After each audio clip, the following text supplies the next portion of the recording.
Welcome back to Behind the Gloves. I'm Gas Singh and I'm being joined by Nick Webb. How are you, Nick? Very good, thank you, mate. All good. So just to start, cast your mind back to March 27th over in Gibraltar. I don't think anybody was expecting that performance. Have you had a chance to look back at the fight? Yeah, my jaw stopped aching now from smiling from ear to ear. But yeah, I've looked back, watched my fight 1,000 times, as you do.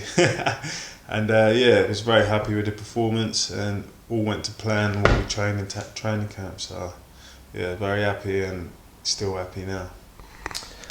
We kind of said off camera that, well, I said to you that you came straight out of the blocks. Mm-hmm. Was that always a game plan to come out as fast as that? Yeah, I think, put it on him, to hurt him quick, put him in his place straight away, and that's exactly what we did. And yeah, he didn't like any of the shots that he was feeling. So as from the first round, I sort of walked back to my corner, I watched him, and he sort of did a wee, one of them. So I was like, yeah, I got him now. And obviously there's that famous kind of motto that's going on at the moment, that winner stays on. That's going amongst like kind of Eddie's camp and what his fighters are saying. Has he been in contact with you about a potential fight date on one of his shows? Yeah, he's been in contact with Scott, my manager. They're talking around June, I think, so that's for the next time I should be out. And obviously straight after the fight, you had the likes of Alan Babbage, one of Dillian White's other boys, Fabio Wardley, who a few days later on Sky Sports revealed that he's requested a fight with you. Would you be up for both those fights? Yeah, definitely. I think he requested a fight in August last year, but it was like 2 weeks' notice. And as a self-respecting fighter, you don't take a fight with 2 weeks' notice unless you're a journeyman or something like that. So I wasn't interested in something like that. Give me notice, I'll fight anybody. And both fighters, they're both good fights for me. So yeah, definitely interested in the fights. So let's talk about both of them. So the first fight, Alan Babbage, how does a fight between you and him go? Me knocking him out.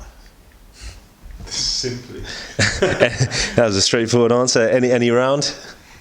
It could be any round. It's just a matter of time. And obviously the slicker of the two being Fabio Wardley.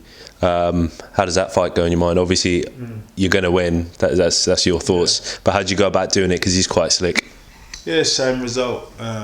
Me knocking him out. Just a matter of time. Just real fighters, real heavyweight, so we can punch. So, but I've got the damn bombs, so that's what's going to happen. And the other thing I kind of wanted to touch on was obviously we're down here in Brighton today. Thank you for having me in kind of camp. Yeah. What in your decision, what made you want to move from where you were currently training down to Brighton? How did that link up happen, and how's it changed your game? Well, I've always been, I turned pro in Brighton. I turned pro with Scott, and I started my camp here when first time I had my debut, and so I sort of went back to where I lived for a bit, but I was always missing what I was getting from Scott. So to come back with Scott and to get what he put into me in the first place, I just needed to renew that and back where home is and back to winning ways. And obviously it's kind of out there in the public that you kind of had like a really horrid 2018. Obviously you suffered a defeat to Dave Allen and then another defeat towards the end of the year. But from 2019 onwards up until today, 2021, you've taken 3 O's of undefeated fighters, 4 victories in total. What kind of changed in your mindset to kind of bring that out of you? I always knew I was better, that them fights that I lost, I knew that wasn't me on the night.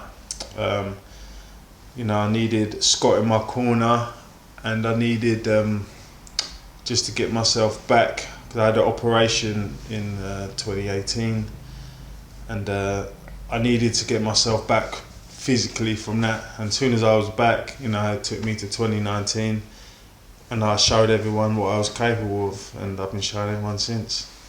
So you had a bit of an absent 2020. Did you take that year out to kind of work on things and improve your game?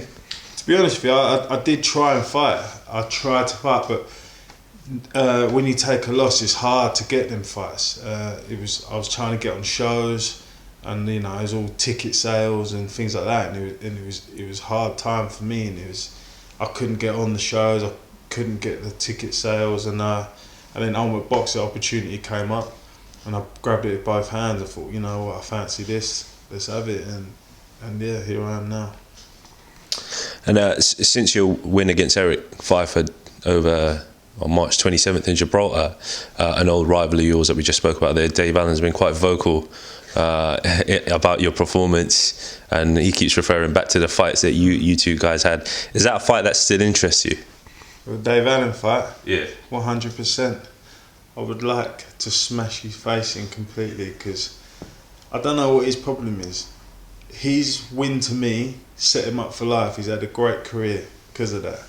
So he should be like kissing my feet, like really, like honestly, like he should be well happy with me. But he's got a problem, and on that night, I think he's, you know, he thought, well, I'm coming back. I think he wants to come back to fight me, and trust me, I'll be more than ready, and he's more than welcome to feel what I want to give to him. So is that your message to him? Do you have another message for him? If you look straight down the camera there, imagine if it was him sitting on the other side of this camera, what would you have to say to his face? I would say to him, be thankful, like you've had a great career, like you won to me, you caught me with a great shot. But if you want a rematch, I'll be more than happy to oblige, and I'll return the favour to you. Perfect. Obviously you're waiting for a fight date now. What does a perfect 2021 look like for you fight-wise? I would like to fight at least 3 more times this year, more if possible, and just to get some more belts. I would like to finish the year British champion. Have you got the belt with you? Of course, it's always with me. I'll have to take a picture of that later.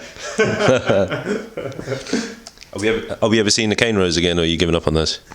Nah, since I've had him out, the hair's wild, because I'm wild Webb, you know that, so the hair is wild, I'm wild, they're staying out.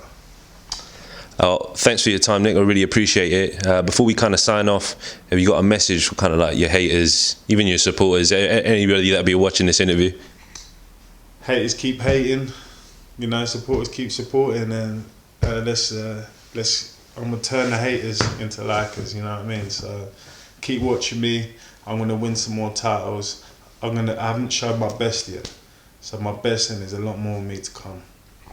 Well, Nick Webb, thanks for talking to us here at Behind the Gloves. We look forward to catching up with you again near a fight week when you get your fight date. Cheers, pal. Thank you. Oh, hey there, fight fans. Didn't see you there.